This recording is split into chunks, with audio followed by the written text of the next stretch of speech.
Сәлем достар, бүгін сіздермен осындай нәзік жұмсақ келетін шоко банан деп аталатын пирожное жасаймыз. Ең алдымен біз бисквитіне кірісеміз. Бізге керекті ингредиенттер міне сгущенка және де 2 жұмыртқа керек болады. Какао құрғағы ингредиенттен және оның ішінде мен разрыхлитель салып қойдым. Енді біз сгущенкамен мына сары майды миксермен араластырып аламыз.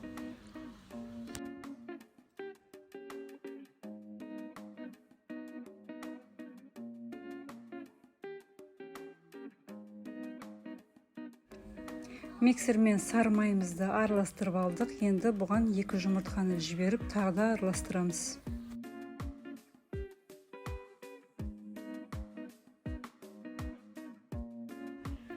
Енді жаймендеп құрғақ ингредиентті саламыз. Алдымен какаоны, сосын онымен разрыхлитель салып араластырамыз тағы да.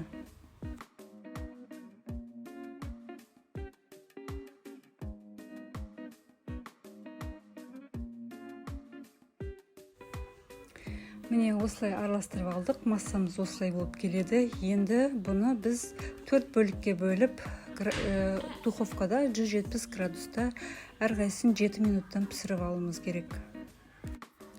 Мендегі форма диаметрі 20-30. Жаңағы менің бисквитімнің массасы 4-ке бөлгенде әрқайсы 185 граммнан шықты. Енді жаймендеп сол 4 бөліктің бірінші бөлігін духовкаға салып жібереміз.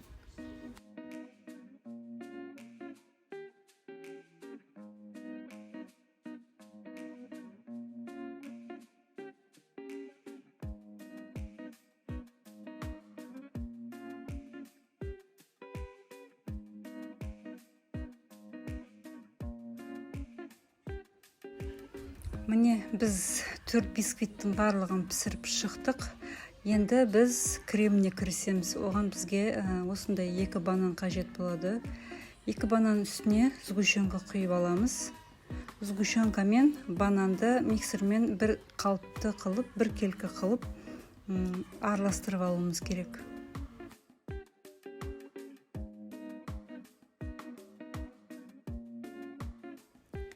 Және бізге кремге 33% сливки қажет болады.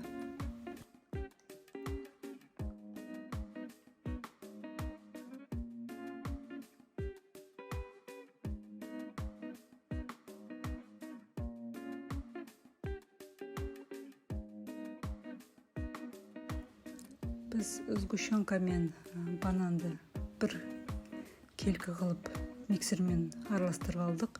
Енді оны сливкидің үстіне құйып, біз тағы да миксерге жіберіп араластырып крем жасап алуымыз керек. Міне біздің креміміз дайын болды. Енді сборкасына кірісеміз.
Енді біз пирожныйымызды 8 сағатқа тоңазытқышқа жібереміз.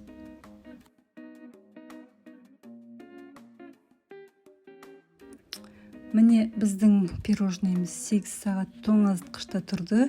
Енді бетін әсемдеп шығамыз.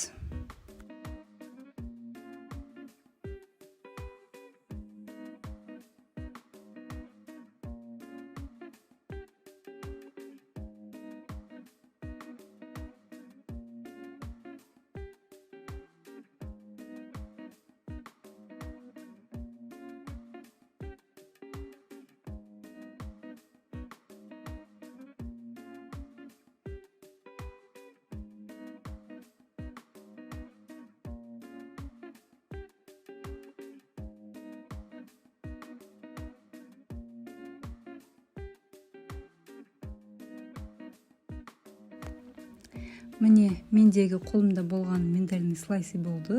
Осының барлығын қойып шықтым. Негізі әсемдеудің түрі әрине өте көп. Өздеріңіздің қалауларыңыз бойынша әсемдесеңіздер болады. Әрине жидекпен немесе шоколадпен. Менімен бірге болғандарыңызға рахмет. Менің каналыма тіркеліп кетуді ұмытпаңыздар. Астарыңыз дәмді болсын. Сау болыңыздар.